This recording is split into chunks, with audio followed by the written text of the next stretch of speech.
Hola, ¿qué tal? Empezamos el debate de Fundación Libertad y Desarrollo. Hay varios temas que pasan esta semana, pero el más llamativo, sin duda alguna, fue la decisión de la Corte de Constitucionalidad de emitir una debida ejecución de una sentencia 2020 que, en pocas palabras, obliga al Congreso a elegir magistrados de Corte Suprema de Justicia y Cortes de Apelaciones. Recordemos que la Corte Suprema de Justicia debió ser relevada en octubre de 2019. Tal cosa no ocurrió por varias cosas. Primero, porque no se había evaluado a los jueces conforme a la ley de carrera judicial. Eso dio lugar a un primer amparo que postergó el proceso. Y luego en febrero, ya cuando la Comisión de Postulación estaba entregando las nóminas finales al Congreso para que pudiera elegir magistrados, la FESI de aquel momento saca un caso llamado Comisiones Paralelas 2020, hace acusaciones de posible tráfico de influencias en esas comisiones de postulación y derivado de ello nace un nuevo amparo que interpone el Ministerio Público y es entonces cuando la Corte Constitucional ordena al Congreso un proceso un poco engorroso, ¿no? Le dijo que tenía que elegir a viva voz de la nómina de candidatos disponibles, exponiendo las razones por las cuales cada uno cumplía o no con los requisitos de capacidad, idoneidad y honradez. Y en resumen, el Congreso pues simplemente nunca cumplió con esa resolución, pero ahora de motu propio, la CC dice, señores, les damos hasta el 15 de diciembre para que elijan magistrados y viabiliza un poquito el proceso, ya vamos a hablar de eso enseguida, viabiliza un poquito el proceso diciendo se puede votar con tablero electrónico, ya los diputados están informados de las investigaciones del MP y pueden votar informadamente. Palabras más, palabras menos. Para entender esto mejor ya me acompañan desde Ciudad de México Santiago Palomo, él es abogado y también analista político, y Jorge Ceballos, que está de San Salvador, también analista político. Ambos bienvenidos al debate. Santi, voy contigo porque tenés experiencia en el ámbito constitucional. ¿Cómo has visto esta decisión de la Corte Constitucional? Y de una vez te planteo, ¿por qué crees que en este momento, ya que han pasado 3 años, por qué en este momento la Corte sale con esta decisión? Adelante, bienvenido. Gracias, Edgar. Un gusto estar contigo, Jorge. Un saludo a la audiencia. Yo creo que la conclusión del día va a ser, creo yo, que si alguien va a tener que trabajar de aquí al 15 de diciembre es el Congreso de la República, ¿no? Todos los focos se dirigen ahí, la narrativa se dirige ahí, fundamentalmente por varios de los temas que vamos a tratar hoy, pero empezamos con, creo que la noticia de la semana, que es la decisión de la Corte de oficio, decretar la debida ejecución de aquel amparo que tú bien refieres, Edgar. A ver, yo creo que nadie está en posición para decir que no está bien que se ejecute una orden constitucional que tenía como fin fundamental la debida conformación de un órgano del Estado, en este caso la Corte Suprema de Justicia y las magistraturas. Yo creo que, es más, eso se refleja en la unanimidad del fallo. Entre tanto, los 5 magistrados titulares que conocieron concurrieron con el fondo del asunto. Si bien 2 magistradas, la magistrada Dina Ochoa y la magistrada Leila Lemus, emitieron votos razonados concurrentes a los que me referiré hoy. Sin embargo, creo yo que lo que llama la atención es el tema de la oportunidad. ¿Por qué ahora? A pesar de que esto había sido un tema resuelto desde el 2019 y en 2020, que se ordena al Congreso de la República que elija Corte Suprema de Justicia y salas de apelaciones, había una moratoria desde entonces y no había habido ningún indicio por parte del Congreso de la República de querer elegir cortes, cuando eso es un mandato no solamente constitucionalmente ordenado, sino también ordenado por una sentencia que, a mi parecer, no cumplió su cometido y simplemente generó un incentivo para que el Congreso no eligiera. Mi lectura del fallo es que, si bien se da pues tarde, porque esto pues tuvo que haberse resuelto antes, me parece que a lo que apunta la Corte es a la venidera convocatoria que va a haber a las nuevas comisiones de postulación que deberán elegir magistrados para el periodo 2024 y 2029, lo cual creo que en principio está bien. Sin embargo, creo que el fallo, la lectura del fallo, estimo yo, que le da, o sea, el incentivo más importante para la Corte o para quienes ratificaron el fallo es precisamente esta convocatoria, cuando creo yo que el principio más importante detrás de esto tuvo que haber sido, como repito, cumplir con lo que la Constitución manda y con una orden que ya venía de la Corte de Constitucionalidad y que exigía al Congreso que eligiera magistrados para la Corte Suprema de Justicia y las salas de apelaciones. Jorge, vamos a la lectura política y nada más me agarro de un tema que menciona Santiago para meterlo en el análisis, ¿no? Efectivamente, ya cumple 4 años de prórroga en la Corte Suprema. En enero, o sea, en el próximo año, no en enero precisamente, pero sí pronto en el año, se tiene que convocar a la Comisión de Postulación para la Corte Suprema de Justicia 2024-2029. La Corte Suprema solo tiene 10 de los 13 magistrados. Ojo, hay que recordar que hay 2 de ellos que están en otros puestos, una que renunció, o sea, solo hay 10 en funciones. Entonces, la Comisión de Postulación que tiene que integrar ellos, que es la de salas de apelaciones, lleva 12 decanos, 12 representantes de la Corte Suprema y 12 del Colegio de Abogados.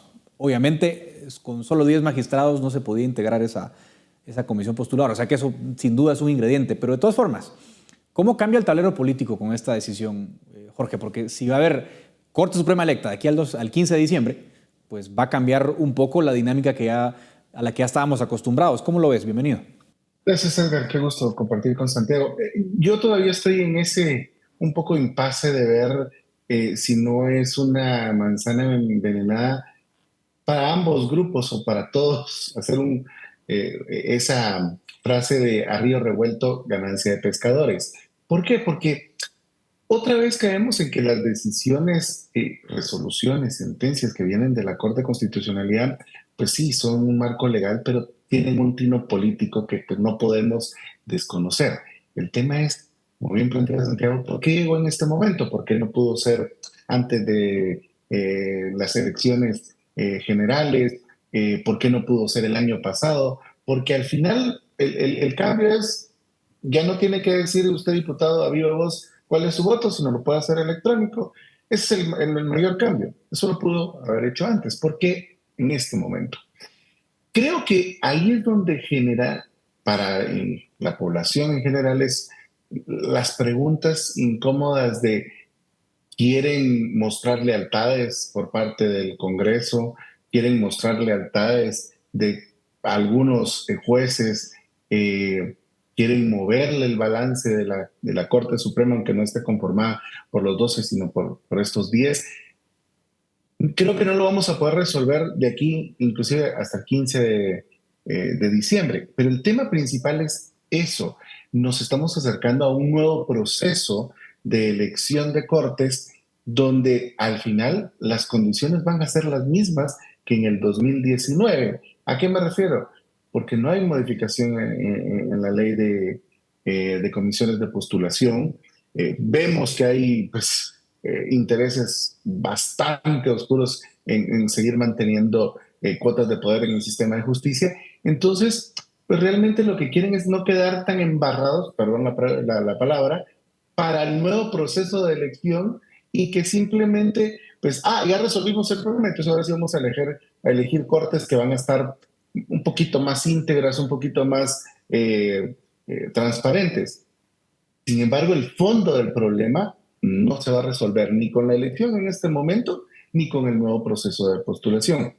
El tema también es que hay un montón de cosas alrededor que va a tener que tomar decisiones la Corte que elijan de aquí al 15 y pues obviamente el que va a dejar antesala a la nueva que va a asumir en octubre del 2024. Ese es el gran dilema, que en lo profundo los problemas del sistema de justicia no se han resuelto. Pero vamos a ver a eso, ya que nos metimos al berenjenal, metámonos bien. ¿Qué casos le van a tocar a la Corte Suprema? Ya remitió, lo vamos a comentar más adelante, pero está para hacer un poco el recuento, el inventario. Ya han remitido de los antejuicios de los magistrados del TCE, o sea, esa papa caliente ya pasó. Ya remitieron el antejuicio del vicepresidente Castillo. Ahora, ¿qué falta? O sea, ¿qué casos hay en el docket? Santiago, los antejuicios de Semilla, por el caso Semilla, creo que todavía no han llegado, podrían llegar, ese sería uno. ¿Hay algún otro que vayas en el horizonte, Santiago? Pues yo, más que casos puntuales que tú ya apuntas de alguno, fundamentalmente el gran elefante en el cuarto, que es el caso Semilla, ¿no? Naturalmente, pues las ejecutorias que pueda tener el ente investigador, el Ministerio Público, llegarán al aparato judicial y de eso van a dimanar una serie de incidencias y acciones que eventualmente llegan a salas de apelaciones y a Corte Suprema de Justicia. Entonces yo ahí coincido y lo empato con lo que decía Jorge, que se da en un contexto político muy particular, no solamente previo a la asunción del presidente electo Bernardo Arévalo el 14 de enero, sino también se va a dar en el contexto de ya asumido el gobierno del presidente electo, en un contexto político que va a ser sumamente convulso, porque le vamos a sumar no solamente la investigación del Ministerio Público y ese contexto que hemos visto que ha venido evolucionando desde las elecciones, sino también vamos a ver el proceso de comisiones de postulación, la conformación de un poder del Estado que va a operar al mismo tiempo que el gobierno electo, ¿no? Y que naturalmente pues sabemos que eso tiene también efectos en otros procedimientos de Estado importantes, como lo son la elección de fiscal general para el futuro o la elección de otras autoridades, inclusive la misma Corte de Constitucionalidad, ¿no? Así que en ese marco creo que independientemente de lo que pase a partir del 15 de enero, yo tengo mis serias dudas de que se vaya a materializar el efecto que la Corte de Constitucionalidad le dio en su fallo. Espero que sí se haga porque, como repito, hay una mora para conformar las Cortes debidamente. Sin embargo, lo veo exiguo. Y si en dado caso se da la elección de estos nuevos magistrados, pues veremos dinámicas nuevas, nuevos magistrados que estarán... Perdóname, Santiago, ¿por qué sos digamos, por qué tenés un poco de dudas de que se cumpla? Mis dudas radican en que vimos, yo creo que el germen del problema, Edgar y Jorge, se dio en el fallo inicial de la Corte de Constitucionalidad. Vimos que generó un entramado el cual no se materializó en la elección de Cortes. El Congreso de la República inclusive aprobó un acuerdo legislativo que la propia Corte en su fallo básicamente dice que debe desconocer, lo cual la magistrada Dina Ochoa apunta en su voto razonado concurrente, y vimos que ese mismo mecanismo fue el que facilitó que se atrasara todo el procedimiento y que al día de hoy no tengamos cortes. Creo que mi lectura es que si no se alinean los incentivos debidamente, el Congreso buscará mecanismos para obviar una responsabilidad apremiante, como les digo, en detrimento de la institucionalidad, pero esperaría que no fuera así. Esperemos que sí. Ahora, vamos a ver los incentivos políticos, Jorge, porque la mitad de diputados no se reeligen. Entonces, supongamos que avanza en el Congreso, como le está diciendo la Corte Constitucional, y de aquí al 15 de diciembre nombra nuevos magistrados. Punto número 1, van a estar solo, 9 meses, ¿no? Porque en octubre de 2024 está claro que termina el periodo de esta Corte que nombrarían. Eso lo dice la jurisprudencia y lo dice la propia Corte en su resolución. O sea, tenés que nombrar para menos de un año. 3 de los aspirantes de la Suprema, Jorge, ya no están. Ya uno es magistrado del TSE, otro es procurador de Derechos Humanos, otro renunció. O sea que de los 26 quedan 23.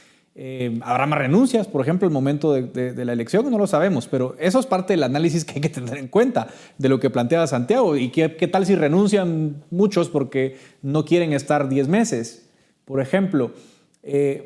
Y segundo, como decía, no se reeligen la mitad de diputados. Tampoco está tan claro qué coalición va a ser la que nombre esa Corte. ¿Cómo ves tú ese escenario, Jorge? El tema es que yo me voy a ir al problema realmente de raíz, que es los incentivos que llevan a conformar estas alianzas para llegar a la Corte Suprema de Justicia o a las Cortes de Apelaciones, que va más allá. Recordemos que ahora la Universidad de San Carlos está cuestionada con su rector. Va a haber un representante de la Universidad de San Carlos.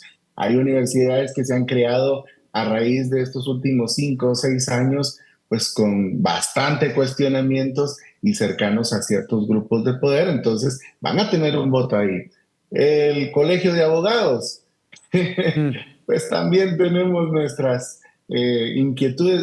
Realmente los incentivos no están en este momento en el Congreso por ese mismo planteamiento que nos pones, que va a haber una renovación en un gran porcentaje, sino que los incentivos están en las otras instituciones que van a conformar estas comisiones de postulación y esos juegos de poder que se van a dar para seguir manteniendo. Pero más allá, como planteas que puede, bueno, ya hay unas renuncias porque están en otros cargos y demás, pero realmente el poder, ¿en quiénes han estado en este periodo de la Corte? Podemos identificar 3, 4 que son los que realmente manejan, en cierto modo, la agenda de la Corte. Entonces tampoco podemos esperar que vaya a haber mucha diferencia porque muy seguramente estas personas van a ir a esa postulación. El tema, vuelvo a insistir, podemos ver de diferentes visiones el fallo de la Corte del 2019, el de hoy, pero al final no hubo voluntad de hacer las cosas, ni de un lado ni del otro. ¿Cuál va a ser el incentivo para que haya voluntad para hacer bien las cosas ahora? Yo no lo veo. Creo que hay más incentivos para seguir haciendo las cosas de la misma manera, donde las cotas de poder queden de una manera como muy parecidamente están ahorita. Okay. Vamos a ver, me quedan 4 minutos, pero quiero tocar un par de cosas que me quedan todavía en el tintero. Ya avanzó, como les decía antes, antejuicio contra el vicepresidente. Ya hay comisión pesquisidora, que es la que tiene que recabar las pruebas. Andrea Villagrán de Bien, ahora Semilla, es la que presidirá la comisión. Estará también Napoleón Rojas, estará también Julio Longo, y se me escapan un par de nombres, pero bueno, está muy balanceada, digamos, la pesquisidora.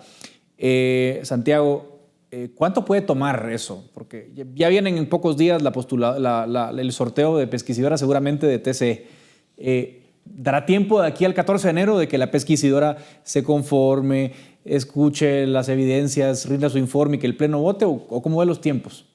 Yo sinceramente veo los tiempos políticos bastante complejos, ¿no? Primero porque tenemos un complejo panorama institucional de por sí.